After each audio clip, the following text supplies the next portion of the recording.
खरल साहब, ये बड़ी ही खतरनाक सूरत हाल है और आप ज़रात को भी समझते हैं कि ये इतना बड़ा ख़तरा है पाकिस्तान जैसे मुल्क के लिए कि यहाँ तो अब ज़रात को इससे बड़ा ख़तरा नहीं था पाकिस्तान में, जो इस के हमले की वजह से टिड्डी साहब। मगर जहाज़ कह रहे हैं जी 20, फ़खर इमाम साहब का जो बयान है आपके सामने ही होगा कि वो कह रहे हैं जी 20 जहाज़ हमारे पास होते थे, अब तो ख़त्म हो गए हैं, 2 ही हैं। तो फिर वो इतने सुकून से कैसे बैठे हैं, कैसे स्प्रे होगा इतने बड़े मुल्क में, किस तरह इसका मुकाबला करेंगे?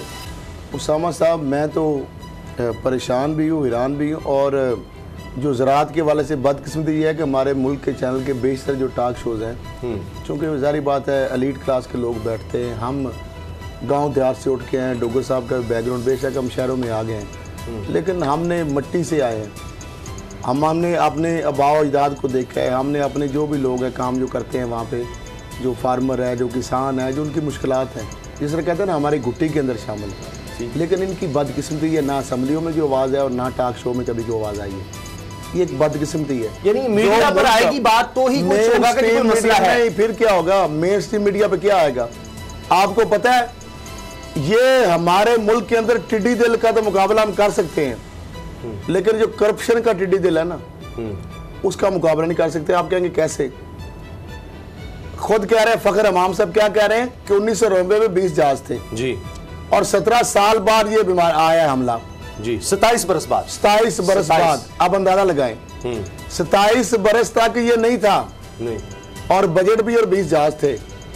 आज ये आया है तो जहाज 2 हैं, जरा दादो शुमार निकालेंगे तो पैसा वही निकले। ये एक टिड्डी दल का ये हमला हो गया। तो वो कह रहे हैं 50 अरब रुपए हमने रख दिया है आप ये, और मुझे मेरे ऐसे दिल खून के आंसू रो रहे हैं। सब्सिडी किसको जाती है?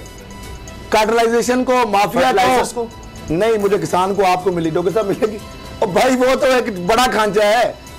अच्छा, ये तो एक और बदकिस्मती है, जो 1,40,000 एकड़ रकबा है, 2 टिड्डी दल हैं, एक सब्सिडी टिड्डी दल है और दूसरा महकमा माल का टिड्डी दल। ऊपर से आएगी सब्सिडी तो वो खा जाएगा कौन? Cartelization, fertiliser.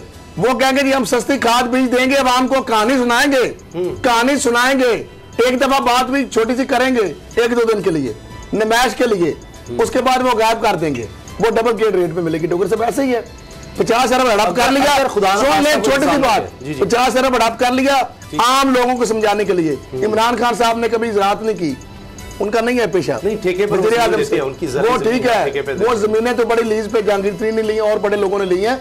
मैं उन लोगों की बात कर रहा हूँ जो ज़राअत जिनकी जमीन बेशक 1 एकड़ है, 2 एकड़ है, या वो शोबा ज़राअत से वाबस्ता है, वो मुजारे की शक्ल में, वो ठेकेदार की शक्ल में। खतरनाक। अब सुन लें, एक दिन में ये फसल बर्बाद कर मुझे उसामा साहब थोड़ी सी बात, अच्छा मैं डॉक्टर साहब इसी से आगे कंटिन्यू करें। दूसरा पोर्शन, दूसरा एक और है, सर्वे बनेंगे, 1,40,000 एकड़ कह दिया शहरी रहमान ने। महकमा माल जो है ना सिंध का और इधर पंजाब का भी अगर आ गया, वो कहेंगे नहीं ये 10 लाख एकड़ तो कम से कम हुआ है। जाली सर्वे बनेंगे डॉक्टर साहब, पैसे लेने के लिए, इधर से पैसे ऐसे निकलेंगे खजाने से, जाली सर्वे इधर से बनेंगे, उधर से 50 अरब वो खा के मर गया बीच में किसान। मैं आपको एक बात बड़ी अहम अलार्मिंग कोरोना के वाले से बता रहा हूँ, कोरोना डील भी हो रहा है पाकिस्तान में। मैं ये जो बात कहेंगे मैं चीजें दिखा भी सकता हूँ, गिनवा भी सकता हूँ। हुआ क्या है? ये टिड्डी दल ने तो क्या है, लोगों के साथ वाकयात इंडिविजुअल तो बड़ी लंबी चौड़ी है। महकमा माल के हुकाम की जानब से, पंजाब की जानब से जारी बात है क्या हुक्मनामा पटवारियों तक पहुंचा है। एक परफार्मा दिया गया है, परफार्मे के अंदर यह कहा गया है कि आपने अपने मौजाजात के अंदर, ये बात मैं कोई किसी ऐसी बात हवाई बात नहीं कर रहा, ये मैं जिस बंदे से पटवारियों से बात जिसने बताया है जो इन्वॉल्व है इस प्रोसेस में, उसने ये कहा कि हमें कहा गया कि अपने मौजाजात जो गांव देहात हैं वहां पर जब से ये कोरोना शुरू हुआ उस डेट से लेकर आज तक जितने लोगों की अमवात हुई हैं, ये बात जरा सुनने वाली है, जितने लोग फौत शुदगान हैं, ना उनकी उम्र लिखनी है आपने, ना काज ऑफ डेथ लिखनी है, ना उम्र, ना उनके वजह जो मौत है वो लिखनी है, और नाम उसका नाम लिखना है, सिर्फ लिखना है बच्चा बच्ची, उम्र उसकी बेशक ना लिखे, यानी मेल और फीमेल का डिस्क्रिमिनेशन रखना है कि बंदा या बीबी है, बच्चा है या बच्ची है। ये हमें दादो शुमार बना के थे, इसका मतलब यह है कि हम कोरोना में डालने हैं ना, इसका क्या पर्पज हो सकता है? ताकि कोई साफी हमारे जैसा इन्वेस्टिगेटिव जर्नलिस्ट अगर ढूंढना भी चाहे तो किसी घर पहुंच जाएगा, वो तो खुल जाएगा राज। वो कह रही है मेरा लंग्स का मसला था, वो कहेगा मुझे दमा का मसला था, अस्थमा था, वो 70-80 साल उम्र थी, वो तो बेचारा आइसोलेशन में था। अब मुझे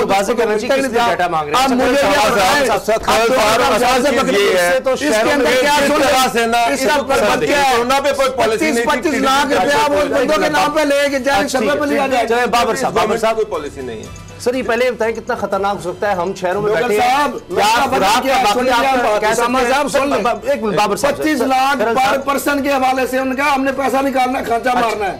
चलो इस पर दोबारा आ जाते हैं इस पर बाबर साहब की असल वाला कोरोना तो बचेगा, उसको तो मिलेगा नहीं। ये शहरों में खुराक का देहातों में भी शहरों में खुराक का बहरान हो सकता है। आज हम सिर्फ आटे का कह रहे जी महंगा हो गया, खुदा न खास्ता वक्त आ सकता है कि मिले ही ना। गरीब आदमी साहब आपका सारा दारोमदारी एग्रीकल्चर पर है, आप एक ज़राई मुल्क हैं। मैं तो हैरान हूँ कि 6 महीने से ये टिड्डी लाया हुआ है और 6 महीने से यहाँ पर अटैक हुआ हुआ है। गवर्नमेंट सोई रही, गवर्नमेंट ने किया क्या? मेरा मतलब है कि फेडरल गवर्नमेंट जो है वो सिंध गवर्नमेंट फेडरल गवर्नमेंट को इल्ज़ाम दे रही है।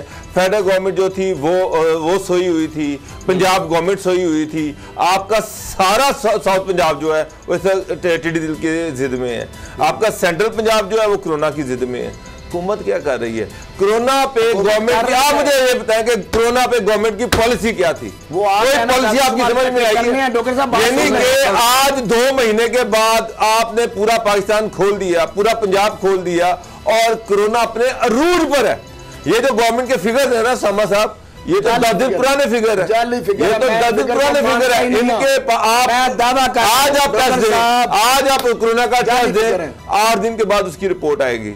इनके 8 दिन के बाद तो आज का जो फिगर है वो तो 8 दिन के बाद आएगा। और कोरोना अब तो मसला ये है, अब तो गवर्नमेंट के अस्पतालों में जगह ही नहीं है। वो तो कह रहे हैं घरों में क्वारंटाइन कर लें, हमारे पास तो जगह ही नहीं है। तो आपने जब इसको रोकना था उस वक्त आप कोई पॉलिसी कंक्रीट लेके नहीं आ सके। अब वो फैल गया है, अब आपने खोल दिया। यानी कि आपने कहा कि ये अल्लाह के वाले ही है, अल्लाह के रहमो करम पे ही है, हम कुछ नहीं कर सकते। यही हालात जो है ये और कोरोना दोनों अल्लाह के रहम पे सुन ले। 50 अरब हम सब्सिडी दे रहे हैं टिड्डी दिल के लिए। 2 जहाज रखने हमने, 50 अरब के जहाज आ सकते हैं, वो नहीं लेने हमने। 2 जहाज हम रखेंगे, जहाज आ सकते हैं, जहाज हम 2 रखेंगे सर। ये कोई हमने प्लेन नहीं लेना है, छोटा जहाज होता है, 2 जहाजों से हमने टिड्डी मारना है। अच्छा सारा कुछ पाक फौज पे डाला है, फखर इमाम साहब पाकिस्तान फौज संभाल लेगी। तो पाकिस्तान जो है उनके जहाज जो है वो इसमें हिस्सा ले रहे हैं। तो 50 अरब कॉर्पोरेशन को क्यों दे रहे हैं? माफिया को वो जहाज फौज ले, हुकूमत ले, वो टिड्डी दिल रोक सकती है ना। आप हाथ बांध के कर रहे हैं डॉक्टर साहब, वो लगे हाथ बांध के 10-20 जहाजों से आप 50 अरब उन माफिया को दे रहे हैं जो आवाम तक मुंतकिल नहीं होगा। अगली खबर किसान तक, फार्मर तक नहीं होगा। आवाम तक इमाम साहब कह रहे हैं अभी जून में आना है, टिड्डी दल ने बता दिया। जून में आना है, हो गई है, 50 अरब बढ़ जाएगा।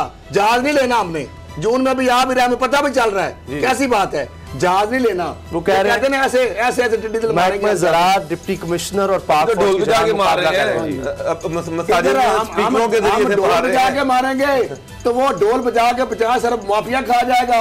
जहाज 2 हम रखेंगे और फौज को भी आ गए, फौज के है। आप फौज को ये 50 अरब देना, एसेट्स आ जाएंगे, जहाज बांध जाएंगे पाकिस्तान का फौज को। आपको पता है ना, मीडिया लिबरल मीडिया बड़ा वो कहते हैं जी फौज का तो आप नाम ना ले। फौज चले रियासत मदीना में इमरान खान साहब ले रहे हैं, उस महकमे के लिए ले रहे हैं जहाज, लीज पे ले रहे हैं, किराए पर। सर अगली खबर है पंजाब हुकूमत। आप फिर तनकीद करेंगे पंजाब हुकूमत पर, उस्मान बुज़दार साहब पर। देखिए उन्होंने मंगवा ली है सबकी लिस्टें और ईद अब गुजर गई है। सर वुज़रा की कारकर्दगी की ईमानदार, बिल्कुल बिल्कुल नहीं जो शॉर्ट चीज मंगाई जाती है ना। अच्छा वुज़रा की कारकर्दगी की लंबी लिस्ट के बजाय 2 साल की पता करता है ना। 2 साल की कारकर्दगी का जायजा लिया जा रहा है। पहले भी साल की कारकर्दगी का जायजा इमरान खान ने लिया, उन्होंने किफायत शारी दिखाई है, कितना उन्होंने गुड गवर्नेंस दिखाई है, इंतजामात कितने बेहतर किए हैं। मेरे ख्याल डॉक्टर साहब की लंबी लिस्ट है 10 दिन की। तो बाबर साहब से पहले बात बाबर साहब, आपने ये खबर ब्रेक की थी और ईद से काफी पहले आपने कह दिया कि ईद के बाद कुछ रद्दबदल होने वाली है, और मैंने थोड़ा सा मैं आपको एक बात बताऊं कि ये जो रद्दबदल होगा ये 30 जून के करीब जाके होगा। और बजट है ना, समझा कर के करीब जाके होगा। बजट, प्रोविंशियल बजट आएगा, उसके बाद उसके फौरी बाद कैबिनेट में रिशफल होगा और एक और ब्यूरोक्रेसी में तब्दीलियों का एक बहुत बड़ा हल्ला आएगा। बस कर दे मैं तो ये समझ वो वाहिद सूबा है जहाँ पर हर एवरी 3 महीने के बाद ब्यूरोक्रेसी में एक बड़ा तब्दीलियों का हल्ला, पूरी टीम बदल दी जाती है,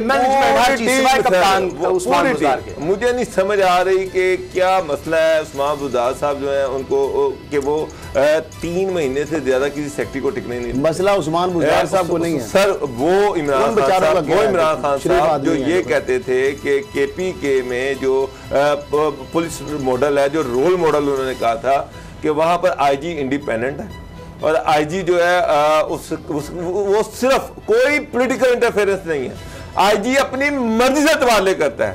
और इस दफा मैं आपको एक बात बताऊं, किसने कहा था ये इमरान साहब, उनको इनोसेंट को उनको ना लगे, नहीं मैं आपको खबर दे, सीख रहे हैं वो तो खबर दे दूं कि पिछली दफा जो तबादले हुए थे वो हुए थे प्राइम मिनिस्टर सेक्रेटेरिएट में बैठकर। जो उस वक्त मेजर आदम सुलेमान थे, उन्होंने प्रिंसिपल सेक्रेटरी ने, उस्मान बुज़दार साहब ने, इन्होंने बैठकर सारी रिपोर्टों की रोशनी में तबादले किए थे, वो जो हम टीवी में भी जो उसको हम बताते भी नहीं।